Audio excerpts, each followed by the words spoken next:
સ્વામિનારાયણ ભગવાનની જય, અક્ષર પુરુષોત્તમ મહારાજની જય, ગુણાતીતાન સ્વામી મહારાજની જય, ભગતજી મહારાજની જય, શાસ્ત્રીજી મહારાજ, યોગીજી મહારાજની જય.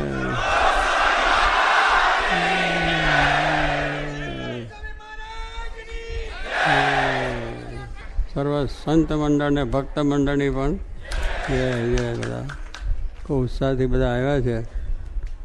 ખૂબ આનંદ થયો છે. આજે ભગતજી મહારાજનો જન્મદિવસ છે, જેમને આ અક્ષર પુરુષોત્તમના સિદ્ધાંતમાં ખૂબ જ પોતે શિરસાટાની વાત કરીને ગુણાત્યાન સ્વામી મહારાજનો મહિમા ગુણાત સ્વામીએ તો બહુ જ કહ્યો, સર્વોપરી સર્વ અવતારના અવતારી, એ બધી વાત ગુણાત્યાન સ્વામીએ સંપ્રદાયની અંદર પ્રવર્તન કર્યું.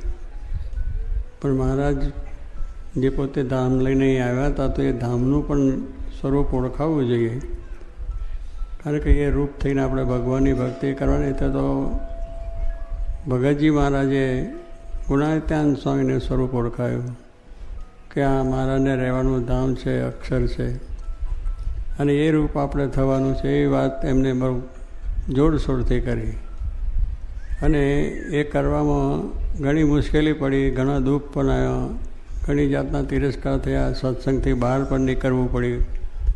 પણ છતાં એ સત્સંગ જે આરપાર ઉતરી ગયેલો, જેને કહે ને આરપાર એટલે ચોટીથી સેટ તળિયેથી ચોટી સુધી, એ આરપાર કહેવાય.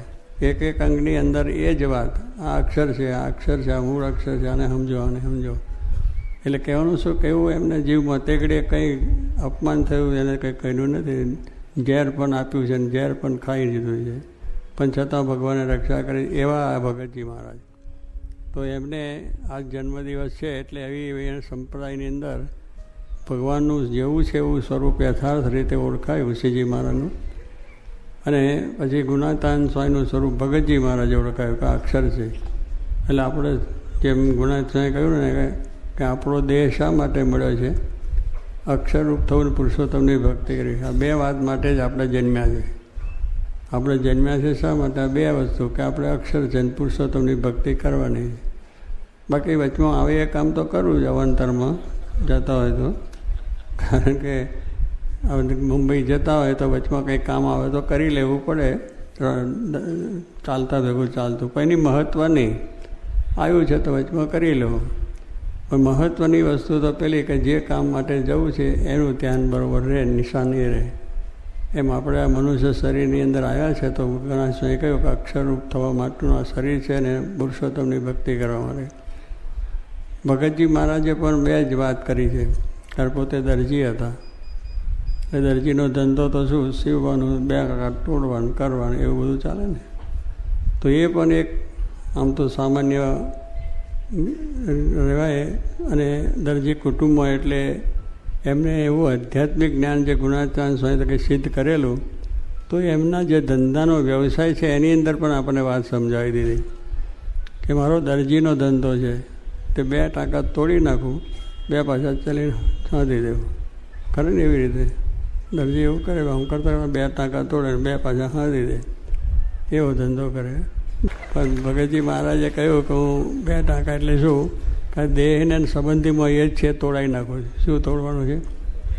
આપણે મોટો જ ઘટ તોડવાનો આ છે કે દેહમાં જરા હું પણ મને ગયું છે, મારા પણ મને ગયું છે. કોઈ કહે તો માન થાય, અપમાન થાય, તકરાર થાય, ટંટા થાય, વકેડા થાય.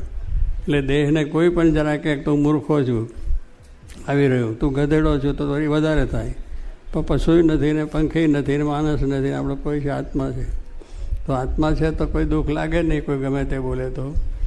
તો એ ભગતજી મારે કહ્યું કે હું નાકા, એટલે દેહને વિશે જે આપણો આસક્તિ છે, અને એ રીતે એની અંદરથી આપણે માન થાય, અપમાન થાય, સુખ દુઃખ થાય, એટલે દુઃખ થાય છે. પણ ભગતજી કે હું એવું કરું છું કે દેહમાંથી આસક્તિ તોડાવી નાખું છું, અને સંબંધીમાં પણ આસક્તિ તોડાવી નાખું. એટલે પંડ્યા એ તોડી નાખે છે. એક છોકરો આપી દીધો એકદમ,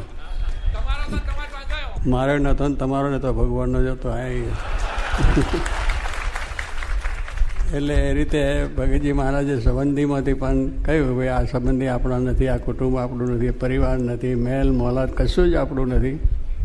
એટલે બેમાંથી પણ કથા વાર્તા એવી કરીને આ ગુણાશ્વય અક્ષર છે માનો દેહના રૂપ થવું, પુરુષોત્તમની ભક્તિ કરવાની વાત એમને પણ સમજાવી કે 2 ટાંકા દેહને દેહના સ્વર તોડવાના અને 2 ટાંકા જોડવાના શું? ભગવાનને સંત.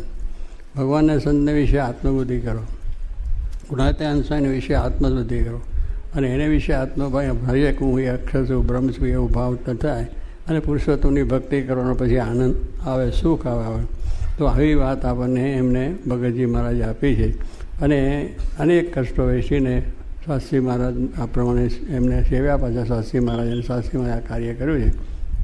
તો આજને દિવસે આપણે બસ જાજુ જ્ઞાન ન સમજે તો કાંઈ નહીં, પણ આ 2 વસ્તુ સમજી લીધી કે 2 ટાંકા તોડવાને જોડવા. આ ભગતજી મહારાજનું આધ્યાત્મિક જ્ઞાન, આ માયાપણનું જ્ઞાન, અને એ પ્રમાણે એમણે વાત કરી છે કે દરેક બધા સિદ્ધાંતો છે એમાં એક જ આવે છે કે આ બધું જગત ખોટું છે, નાશવંત છે અને ભગવાન સાચા છે. એ એમને પોતાના ધંધાની દ્રષ્ટિએ સમજાવી દીધે છે આપણને. એટલે આપણે આ બધું વ્યવસાય ગમે એટલું કરીએ, પણ અહીંથી આપણે આવો જે રસ આવી, જે ભક્તિ, આવો સત્સંગ એ આપણા જીવનમાં દૃઢ થાય ને આપણે પણ સુખ્યા થઈએ, એ જ પ્રાર્થના.